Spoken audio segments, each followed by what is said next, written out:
speed can you take? I think 2 lines of coke, you should not be talking to people. Yeah, definitely. You should be forming a business. Dude. Should be fucking calling an architect. Dude, one of my buddies tried to put all of his fingers in his butt one time after he did like an 8-ball of coke. How crazy is that? So it's a good goal. But I'm just saying, so look, and it's hard apparently to do. Apparently. And they used to have a name for it. What was that called? Fingers in your butt? Yeah, it was called something. It was like called the clapper? The Liberty Bell or something, some crazy thing. But Jamie's Googling it. Yeah, what is it? What is the term when you have all your fingers in your butt? I think that's called gopher hunting. You have to be like, how would you do that? You'd have to be like lying on your back with your legs Bugs Bunny style over your head. You'd have to hook your legs and then go in like this. And dude, you have to be super flexible to pull that off. And the crazy part is, and I haven't thought about this a lot, but I have thought about this for a little bit. You're going to start with your smallest fingers, and then you're going to be stuck with those thumbs. That's what you're going to be trying to get at the end. Yeah, that's going to be the hard part. Yeah, you're going to rip your asshole apart. Yeah. Well, that's the risk you take. Like an old balloon. And that's why it's exciting, I think. If there's there has to be some risk or reward in it. Your friend must have slender fingers. Well, look, dude, he's on that much cocaine, dude. I'll do any, Yeah, I used to. That's the thing. Dude, I got all fucked up, and I used to get cocaine and do it by myself at home, just to.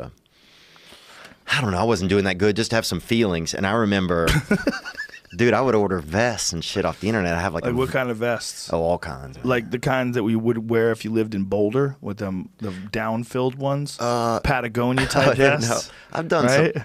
I've gone. That's a weird look. When you got the flannel shirt with the puffy vest. Oh, yeah. Very common look, but it's like, what are we doing here? Well, I want to be warm, but I want a little bit of ventilation in my arms. Just a little chill, just a little warmth around my body, though. I like my torso to be warm. I'm talking all kinds, bro. I would get the leather. I would get the ones with the bead. I mean, I have honestly, I have probably about 30 vests at home. Why vests? Why was that the thing that you would order on cocaine? It was just something I like to do, man. What about belt buckles? Do you have any preposterous belt buckles? Like some that light up different colors and shit? You're like, yeah, I'm going out with this. One of my buddies had a belt buckle that said pussy only on it. Oh, nice. Yeah, that guy's gay. 100% gay. He's like, yeah, I love pussy. What about you? I fucking love pussy, bro. You know what I do when I get pussy? Yeah. No, what do you do? I'll show you, bro. Take your pants off. If this asshole was a pussy, I fuck it like that. Yeah. First, I spit on it. Yeah, be careful. He's like, yeah, I got a labia tattooed around my asshole. Bro, love it. Let's party. That's how much I love pussy. I got vulva tattooed on my back in Old English letters. Bro, I love pussy so much I had my asshole turned into a pussy. Yeah, are you sure? Yeah, go ahead, fuck it. Yeah, it feels just like the real thing. Put 8.5 of your fingers in it, bro. They use stem cells, bro. Yeah. I got some new stem cells. Dude, I got these new stem cells used on my asshole. But that guy, yeah. How do you transition? I don't know. But that guy Jordan Peterson was super cool, man. What did you guys talk about? Had you listened to any of his stuff before you had him on? Yeah. Yep. I listened to your episode with him actually from the day before, and I listened to, and I'd been listening to his book. So that's where I was, and I listened to the Monk debate. Well, the Monk debates are the ones where the guy called him a mean, mad white man. I was like, this is so silly. But I found him to be, and this just, he just seemed like he seemed completely pure in whatever, he believed, I think, that in helping people, because I talked to him about, did he start to feel famous, because people are really gravitating towards him. And he just felt, it genuinely seemed that he felt just good for people. He was happy to be helping others. And that, it didn't seem like he had any ego in it. He definitely does like to help people, but he also feels a responsibility because of his knowledge to explain what he thinks is a problem with certain types of behavior, certain laws. And one of them that got him in trouble or got him controversial, got a lot of controversy attached to it, was the compelled speech laws for transgender people, the use of compelled pronouns. Meaning in Canada. Yeah, so if you decided that you weren't going to be a he or a she, you could make up a number of different names, and they would be legally compelled to use those names. And some people were arguing that's not what it says, and then he was saying, no, it's a human rights violation if you don't follow along with that. This is compelled speech, and this is dangerous because this is what it leads to. And then there's all these people debating with him. But then what you got a chance to see is with him debating these points with these various intellectuals, including gender studies teachers and shit.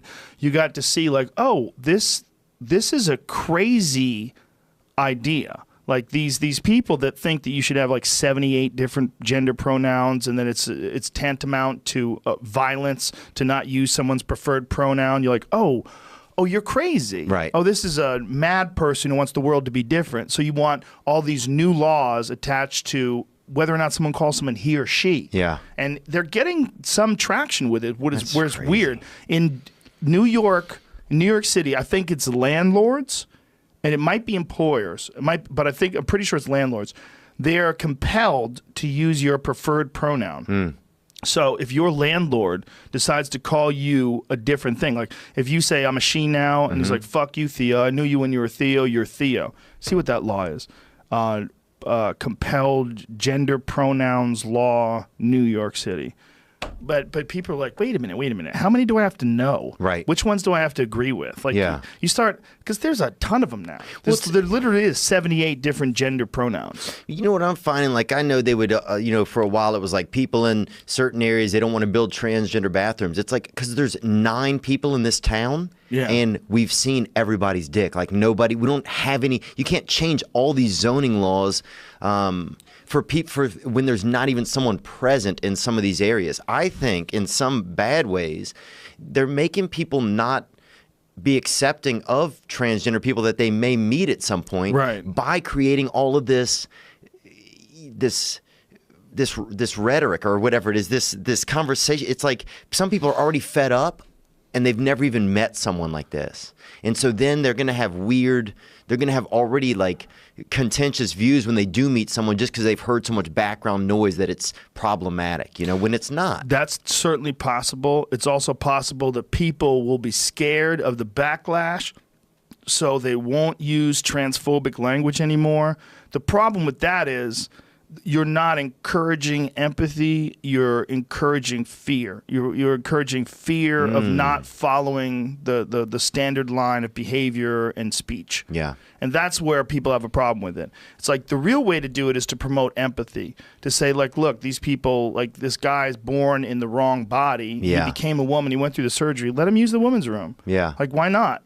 And if they're a bad person, judge that bad person on each individual basis. Now, when you're talking about children, that's what people are scared of. That, you're going to have some creep who pretends he's a woman so he can get in the girls' room and he's going to molest children. Like, those are the worst case scenarios. Yeah, those are terrible worst case scenarios. But how often is that going to happen? How do we protect that? How do we prevent that from happening? Those are the questions. But for the vast majority of the people that become trans, do you really